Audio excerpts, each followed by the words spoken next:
حدیث مبارکہ کی جو کتابیں ہیں، المصنفات، ان کی مختلف قسمیں ہیں، مختلف موضوعات یا مختلف عنوانات کو سامنے رکھ کر محدثین نے کتابیں لکھی ہیں۔ سب سے بڑا اور مشہور عنوان ہے جوامع، جامع ان کی جمع جامع کتاب۔ جامع 8 مضامین کے مجموعے والی کتاب کو کہا جاتا ہے۔ سیر ہوں، آداب ہوں، تفسیر ہوں، عقائد ہوں، فتن، اشراط، احکام، مناقب، اس سے متعلق احادیث جس کتاب میں ہوں گی اس کتاب کو جامع کہا جائے گا۔ بخاری شریف جامع ہے، یہ ایک اصطلاحی عنوان ہے کہ 8 مضامین پر مشتمل کتاب جامع۔ اس کے ساتھ ترمذی شریف بھی جامع ہے۔ مسلم شریف جامع ہے یا نہیں ہے، اس میں بعض علماء کو تأمل ہے کہ مسلم شریف شاید جامع نہیں ہے۔ اس کی وجہ یہ ہے کہ اس میں کتاب التفسیر کی حدیثیں بہت کم ہیں، بس برائے نام ہے۔ اگر وہ کتاب التفسیر کے اعتبار سے معتدی حصے پر مشتمل کتاب ہوتی تو باقی 7 مضامین تو اس میں ہیں، 8واں مضمون مکمل نہیں ہے، اس لیے یہ جامع نہیں ہے۔ لیکن ایک بزرگ گزرے ہیں علامہ مجد الدین فیروز آبادی صاحب قاموس، وہ اس کو جامع سمجھتے ہیں۔ ہمارے حضرت امام اہل سنہ مولانا محمد سرفراز خان صفدر رحمۃ اللہ علیہ سے میں نے ایک دفعہ سنا، آپ نے فرمایا کہ جن لوگوں نے اس کو جامع کہا ہے وہ اس وجہ سے کہ کتاب التفسیر میں تو حدیثیں کم ہے، لیکن مسلم شریف میں کتاب التفسیر کی دیگر حدیثیں بکھری پڑی ہیں۔ امام ترمذی نے چند حدیثیں کتاب التفسیر کے عنوان سے، امام مسلم نے کتاب التفسیر کی چند حدیثیں منظم کی، کہ عنوان تو انہوں نے لگایا نہیں ہے لیکن کتاب التفسیر کی جو حدیثیں ہیں ایک جگہ جمع کر لی چند، اور ضمناً زیر لب یہ اشارہ دیا کہ تفسیر پر تو پوری کتاب میں حدیثیں بکھری پڑی ہیں، وہ آپ ساتھ پڑھتے رہیں، تو لہٰذا جامع ہو گئی۔ جامع کے ساتھ ساتھ دوسری چیز ہے سنن۔ احادیث کو فقہی ترتیب پر، فقہی ابواب کی ترتیب پر مرتب کیا جائے، اس کو سنن کہا جاتا ہے۔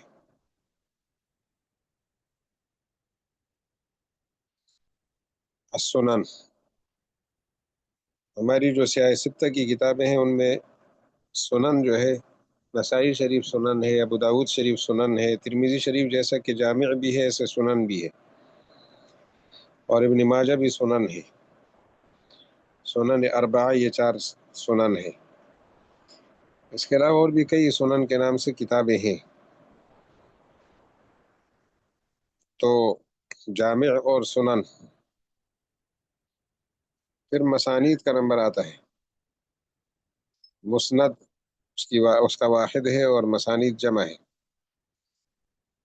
جن میں احادیث کو صحابہ کرام رضی اللہ عنہ کی ترتیب سے جمع کیا گیا ہو۔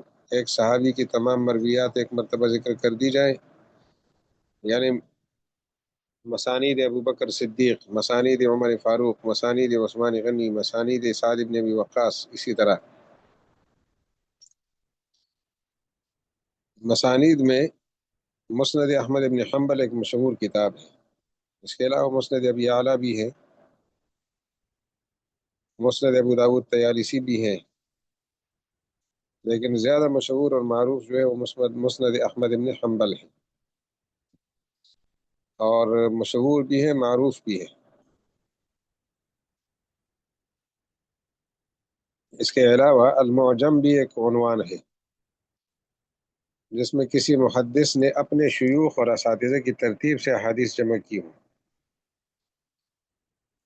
مثلا امام بخاری کے ایک استاد ہیں حمیدی، اس کی حدیث ایک جگہ جمع کر لیں، پھر دوسرے استاد احمد بن اشکاب تو اس کی حدیث جمع کر لیں، مثال دے رہا ہوں۔ اسی طرح صدقہ ابن الفضل ان کے استاد ہیں تو ان کی حدیثیں جمع کر لیں، اس کو کہا جاتا ہے معجم۔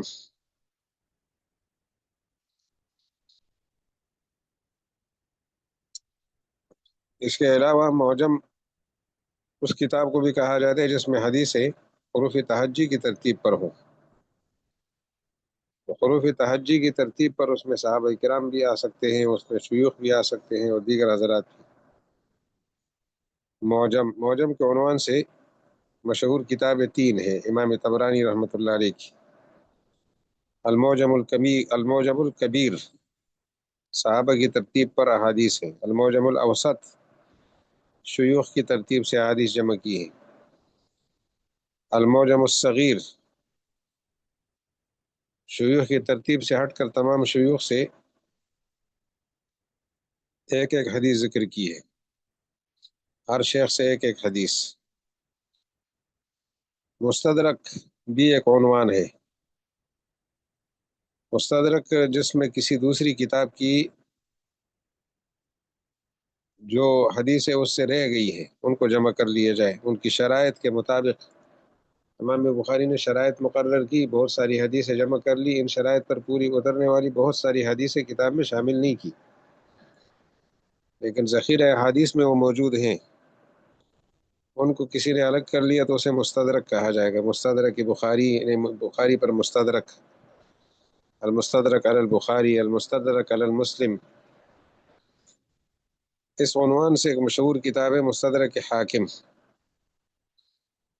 اس نے وہ احادیث جمع کی ہے جو بخاری شریف اور مسلم شریف کی شرائط پر پوری اترتی ہیں۔ اگر دونوں کی شرائط پر پوری اترے تو علی شرط الشیخین کہہ دیتے ہیں، اور اگر بخاری کی شرائط پر ہوں تو علی شرط البخاری، مسلم کی شرط پر ہو تو علی شرط مسلم۔ مستخرج بھی ایک عنوان ہے کہ جس میں کسی دوسری کتاب کی احادیث کو اپنی ایسی سند سے روایت کرے جس میں مصنف کا واسطہ نہ آتا ہو۔ مثلا ترمذی شریف میں حدیثیں موجود ہیں، اب ایک بندے کے پاس وہی حدیثیں دوسری اسانید سے ہے جس میں امام ترمذی کا حوالہ نہیں آ رہا، اس کے اساتذہ کا حوالہ نہیں آ رہا، اور وہ جمع کر لے تو اسے کہا جائے گا مستخرج۔ اس کی مثال ہے مستخرج ابی نعیم علی صحیح مسلم، صحیح مسلم کی سند کے علاوہ، یعنی مسلم شریف درمیان میں نہیں آتے، امام مسلم نہیں آتے، لیکن دوسری سند کے ساتھ حدیثیں وہی موجود ہیں، ان کو جمع کر لیا ہے۔ ایک عنوان ہے الجز، جز اس کتاب کو کہتے ہیں جس میں کسی ایک جزوی مسئلے سے متعلق تمام احادیث جمع کر لی جائے، جیسے شیخ الحدیث مولانا زکریا رحمۃ اللہ علیہ کی کتاب ہے جز و حجۃ الوداع، حجۃ الوداع سے متعلق تمام احادیث جمع ہے اس میں، ایک ہی موضوع سے متعلق۔ اسی طرح مشیخہ بھی ایک عنوان ہے جس میں کسی ایک یا چند شیوخ کی احادیث جمع کر دی گئی ہو، مشیخہ یعنی ایک استاذ نے، ایک بزرگ نے، ایک مصنف نے اپنے کسی ایک شیخ یا چند شیوخ کی حدیثیں جمع کی ہیں۔ اسی طرح الافراد والغرائب یہ ایک عنوان ہے، یہ اس کتاب کو کہا جاتا ہے جس کتاب میں کسی ایک شخص کے تفردات کو جمع کیا گیا ہو، تفردات کہ اس کی حدیث کسی اور جگہ موجود نہیں ہے، صرف یہی بندہ بیان کر رہا ہے، ان کو الگ کر لیا جائے تو الافراد والغرائب کہا جائے گا۔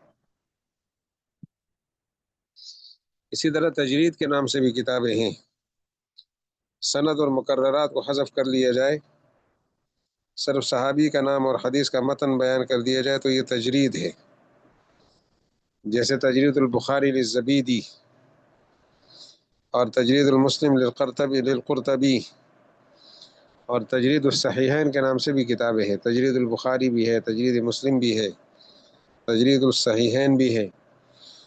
اس میں انہوں نے سند کو حذف کر لیا اور صحابی کا نام چھوڑ دیا، اور ساتھ مقررات کو بھی حذف کیا، جو حدیث دو دو دفعہ تین تین دفعہ آئی انہوں نے وہ نکال دی، ایک دفعہ کی ذکر کی۔ اسی طرح تخریج بھی ایک عنوان ہے جس میں کسی دوسری کتاب کی معلق یا بے حوالہ احادیث کی سند اور حوالہ بیان کر لیا جائے۔ آپ نے ہدایہ میں دیکھا ہوگا، ہدایہ کے اندر حدیثیں موجود ہیں، حوالہ نہیں ہے، تو حوالہ تلاش کرنا تخریج ہے۔ اور ہمارے دور میں بھی مولانا تقی عثمانی دامت برکاتہ کی کتاب اصلاحی خطبات چھپی ہوئی ہے، احادیث کا بڑا ذخیرہ ہے اس میں، لیکن اگر حوالہ نہیں ہے، نبی علیہ السلام فرماتے ہیں بات اتنی کر دی، اس کی سند کو تلاش کر لینا تو، یا اس کا حوالہ تلاش کر لینا، یہ تخریج ہے۔ تو یہ حدیث بخاری شریف میں ہے، یہ ترمذی شریف میں ہے، حوالہ دے دیا، سند پوری بیان نہیں کی، صرف حوالہ دیا، تو اس سے بھی سند کی طرف رہنمائی ہو گئی، اور یا اس کی اسانید ذکر کر لی۔ اس کے علاوہ کتب الجمع بھی ایک عنوان ہے جس میں کئی کتب حدیث کی کتابوں کو جمع کر لیا جائے، ایک سے زیادہ کتب حدیث کے مضامین کی حدیثوں کو جمع کر لیا جائے، تو تکرار حذف کر دیا جائے اور متعدد کتب حدیث کو ایک ساتھ جمع کر لیں، تکرار نکالیں۔ اس نوع کی بڑی مشہور کتاب ہے الجمع بین الصحیحین، جمع بین الصحیحین۔ اسی طرح ایک کتاب ہے تجرید الصحاح ستہ، صحاح ستہ کی جو تمام احادیث ہیں ان کو جمع کر لیا گیا ہے، تو لیکن صحاح ستہ میں ابن ماجہ کی جگہ موطا امام مالک کو صحاح ستہ میں شامل کیا ہے، پرانے دور میں ایسے ہی تھا۔ تو یہ کتب الجمع، آج کے دور میں کتب الجمع میں سب سے مشہور اور معروف کتاب زیر طباعت ہے، دارالعلوم کراچی سے چھپ رہی ہے، المدونۃ الجامعہ۔ تمام احادیث کتب کی حدیثوں کو جمع کیا جا رہا ہے، جتنی کتابیں دنیا میں موجود ہیں سب کی احادیث کو، المدونۃ الجامعہ، جس شیخ محمد تقی العثمانی جامعہ دارالعلوم کراچی سے 20 جلدوں میں چھپی ہے، مزید جلدوں پہ کام جاری ہے۔ ابھی مارچ کے آخر میں حضرت نے ہمیں بتایا کہ اس وقت 30-31 نمبر کی جلد پہ کام جاری ہے، نظر ثانی اور پریس کی طرف جانے والی ہے، تو امید ہے کہ چھپ جائے۔ اور مزید یہ فرمایا کہ یہ کتاب تقریباً 55 جلدوں میں مکمل ہوگی، 55 جلدوں میں، تو 55 جلدیں آپ حاصل کر لیں، ہم حاصل کر لیں، تو دنیا کی تمام احادیث کا ذخیرہ اس میں جمع ہو گیا۔ ساتھ ہر کتاب کا حوالہ بھی دیا ہے کہ ہم نے کہاں سے لی ہے، یعنی تخریج سمیت حدیثیں جمع کی،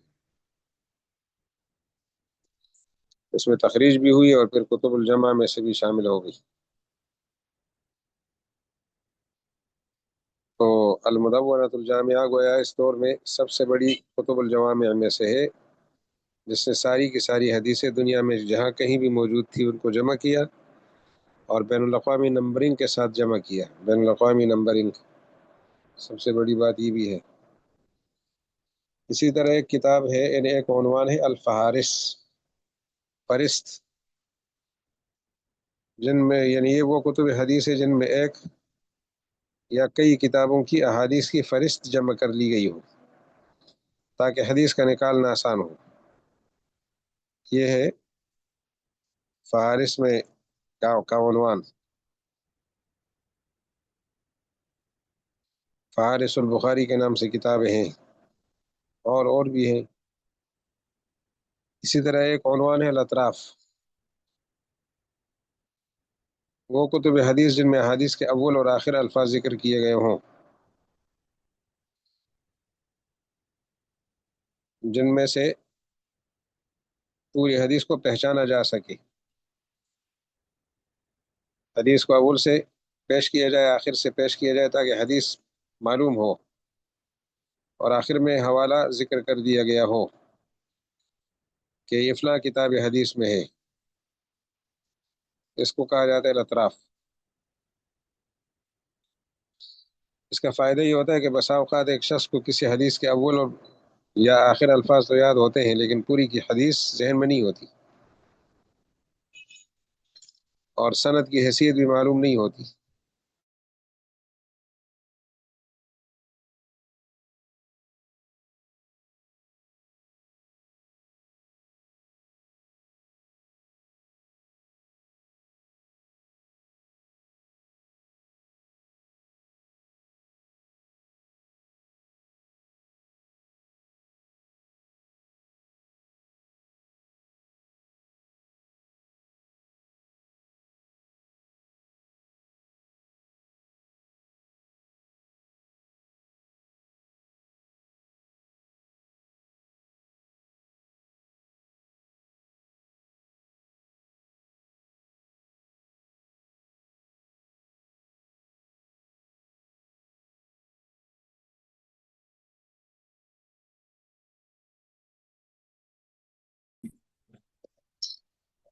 تو الاطراف کے عنوان سے بھی کتابیں ہیں۔ اطراف بخاری پر ہمارے گجرانوالہ کے ایک معزز بزرگ گزرے ہیں، حضرت مولانا عبدالعزیز سہالوی رحمہ اللہ۔ انہوں نے نبراس الساری فی اطراف البخاری کے نام سے کتاب لکھی ہے، بڑی کامیاب ترین کتاب، زبردست کتاب۔ تو بہرحال اسی طرح ایک کتاب ہے اربعینات کے عنوان سے، یعنی ایک عنوان ہے الاربعینات، الاربعینات کے نام سے۔ یہ 40 حدیثوں پر مشتمل کتابیں ہوتی ہیں، اور اس میں بہت زیادہ کتابیں مصنفین نے لکھی ہیں۔ اس کی وجہ یہ ہے کہ نبی علیہ السلام نے فرمایا کہ جس نے 40 احادیث میری امت کے لیے محفوظ کر لی دین کے معاملے میں، تو اللہ تعالیٰ اس کو فقیہ اٹھائیں گے، اور میں اس کے لیے قیامت کے دن سفارشی ہوں گا اور گواہ ہوں گا۔ تو یہ اربعینات کے حوالے سے بات ہو گئی۔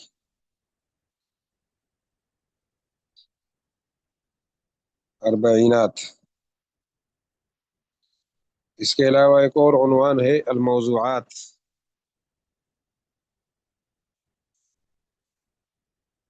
یہ ان کتابوں کو کہا جاتا ہے موضوعات جن میں موضوع حدیث ہے یا متہم بالوضع راوی کی حدیث سے جمع کی گئی ہے، ان کی تحقیق کی گئی۔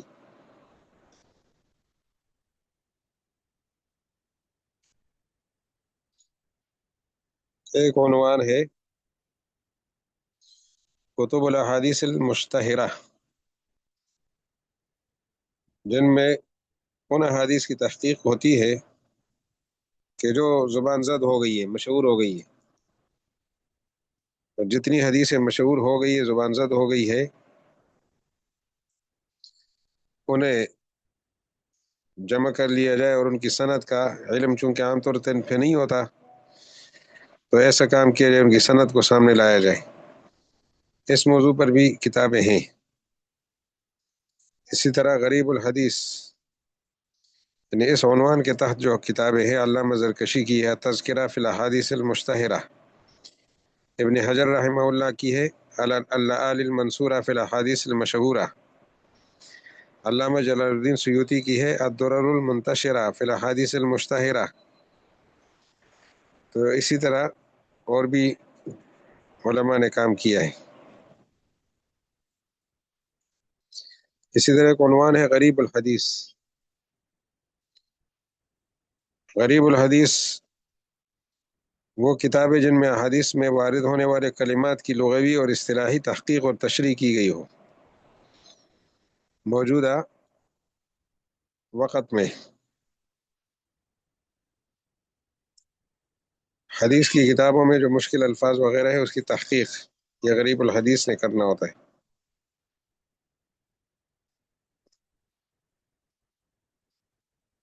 اس موضوع پر کتابیں ہیں، تو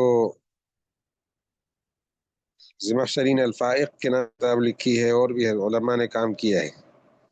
مجد الدین ابن اسیر نے کلام کیا ہے. النہایہ فی غریب الحدیث اور اثر اس کا نام ہے، اور انتہائی اہم کتاب ہے. اس کے ساتھ ہی ایک عنوان ہے مشکل الحدیث.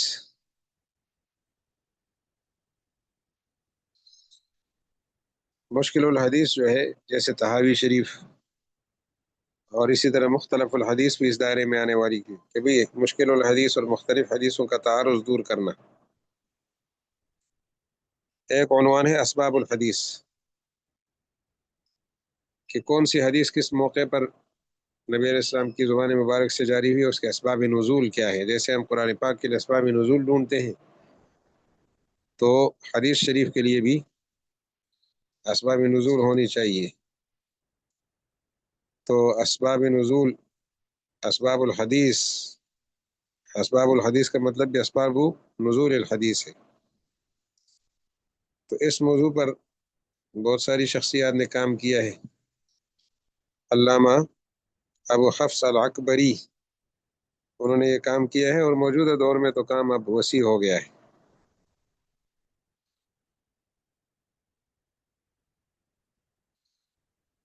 اس کے لیے کتابیں اب موجود ہیں اسباب الحدیث کے عنوان سے.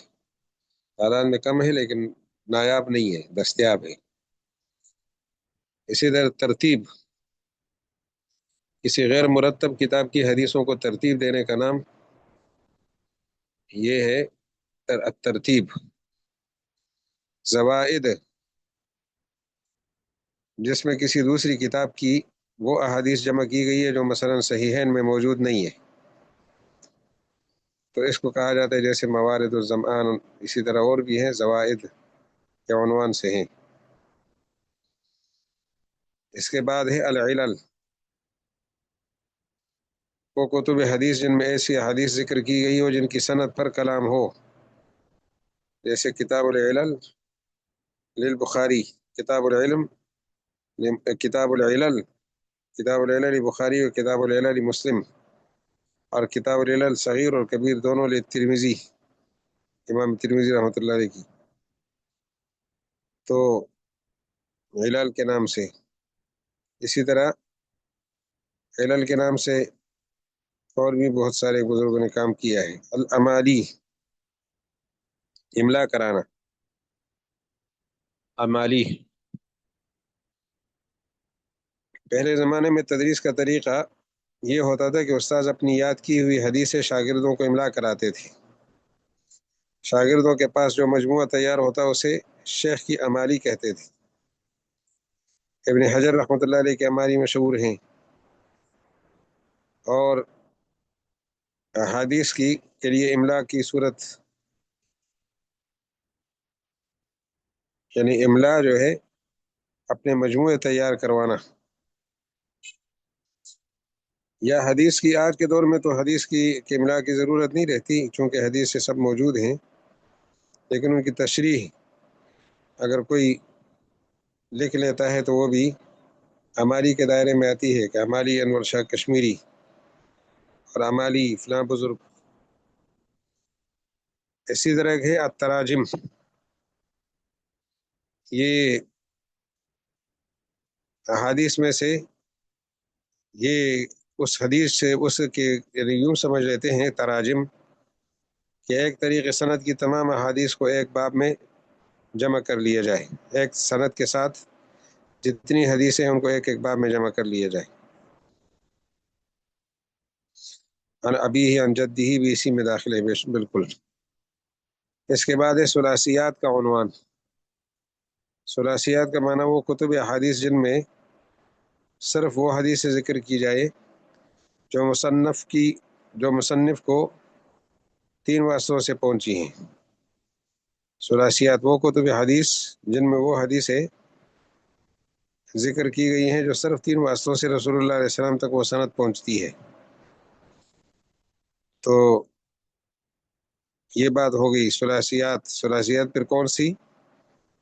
کہ جو 3 واسطوں سے ہو، یعنی سب 3 واسطوں سے ہوتی ہے. اس کے بعد الوحدان، کہ وحدان ان راویوں کی احادیث کا مجموعہ ہے جن سے صرف ایک ایک حدیث مروی ہے، وحدان۔ اس کے بعد ہے شروح الحدیث۔ شروح الحدیث کے نام سے بھی کتابیں لکھی گئی، ان میں بھی احادیث ہوتی ہے، جو عمدۃ القاری وغیرہ۔ اذکار کے نام سے بھی، اذکار کے عنوان کے تحت بھی سلسلہ ہے، الاذکار کے عنوان، یعنی نبی علیہ السلام سے جو حدیث مروی ہیں اور دعائیں مروی ہیں، اس میں امام ترمذی کی کتاب الاذکار بھی ہے، ایک الاذکار، امام نووی کی کتاب الاذکار، الاذکار۔ الترغیب و ترہیب بھی ایک عنوان ہے، جس کی ذیل میں ترغیب و ترہیب کی بہت ساری حدیث جمع ہوتی ہیں، اور الترغیب و ترہیب۔ اسی طرح کتاب المصاحف، مصاحف قرآن کریم کی جمع اور ترتیب، اور اس کے علاوہ اختلاف قراءات اور اختلاف نسخ، یہ چیزیں بیان کی جاتی ہے۔ تو یہ ترتیب آپ کو انشاءاللہ سمجھ آئے گی۔ ایک عنوان رہ جاتے ہیں مسلسلات، یہ ان کتابوں کو کہا جاتا ہے جن میں ایسی احادیث ذکر کی جائے جن کی روایت میں تمام راوی کسی ایک صفت، ایک خاص لفظ یا خاص فعل پر متفق ہو گئے ہوں، خاص فعل پر متفق۔ مثلا کسی حدیث کے تمام راوی فقیہ ہوں، یہ مسلسل بالفقہاء ہے، یا سب محدث ہو، مسلسل بالمحدثین، یا بعض فقہاء اور بعض غیر ہیں، تو یعنی دوسرے کسی خاص وصف کے ساتھ ہیں، تو اس خاص وصف کا ذکر کرنا، ساتھ ذکر کرنا یا اس کا لحاظ رکھنا، یہ مسلسلات ہے۔ مثلا ہم نے شیخ الاسلام مفتی تقی عثمانی صاحب سے 10 محرم کے دن حدیث شریف جس ادا کے ساتھ انہوں نے ہمیں دی ہے، تو اگر ہم آگے نقل کریں گے تو بتائیں گے کہ حضرت کے پاس کتنے مسلسلات کتنی ہے۔